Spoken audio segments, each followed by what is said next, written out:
বাম সমর্থক কর্মীদের দ্বারা আক্রান্ত বিজেপির যুব মোর্চার কর্মী। জানা যায় শুক্রবার রাত 12:30 নাগাদ বিশালগড় লালসিং মোড়া শিখরিয়া এলাকায় বাম সমর্থক বারেক মিয়া ও ইদ্রিস মিয়া নেশাগ্রস্ত অবস্থায় বিজেপি যুব মোর্চার কর্মী রফিক মিয়ার বাড়িতে ভাঙচুর চালায় এবং মারধর করা হয় যুব মোর্চার কর্মী রফিক মিয়াকে।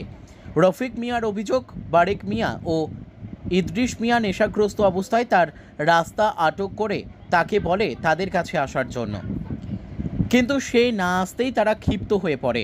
এরপর তার সঙ্গে কথা কাটাকাটি শুরু হতেই তার ওপর আক্রমণ চালায় তারা। পরবর্তী সময়ে অগ্নি নির্বাপক দপ্তরের কর্মীরা খবর পেয়ে আক্রান্ত বিজেপি যুব মোর্চার কর্মী রফিক মিয়াকে উদ্ধার করে মহকুমা হাসপাতালে নিয়ে আসে।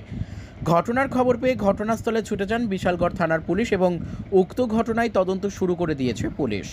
বর্তমানে লালসিং মোড়া শিখরিয়া এলাকায় উত্তপ্ত পরিস্থিতি কায়েম করছে। আমাদের বিশালগড় ফায়ার স্টেশনে একটা স্পেশাল খবর আসে যে লালসিংহরা শিকুরিয়াতে একজন লোকের ইনজুর করছে কিছু দুষ্কৃতী। তো আমরা খবর পাওয়ার সঙ্গে সঙ্গে সেখানে যাওয়ার পরে দেখলাম যে একজন লোক ইনজুর অবস্থা পড়ে রয়েছে। এটা নিয়ে আমরা নিয়ে এসেছি।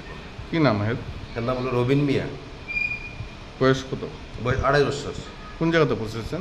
বিশালগড় সাব ডিভিশন হসপিটালে। কীভাবে হয়েছে ঘটনা? এটা কি আমরা তো জাস্ট যাই দেখলাম যে একজন লোক ইনজুর অবস্থা পড়ে রয়েছে। কিছু লোক নাকি তারা আক্রমণ করছে, বাড়ি করে আক্রমণ করছে, এসে মারছে। Bureau report, news daily Bharat.